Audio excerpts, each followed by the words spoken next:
Welcome to Teja news live.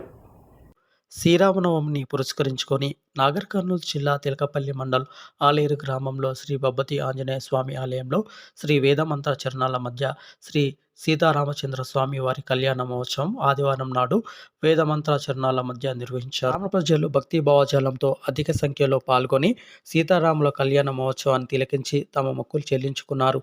వారికి పూర్ణ కుంభంతో ఆలయ అర్చకులు స్వాగతం పలికారు.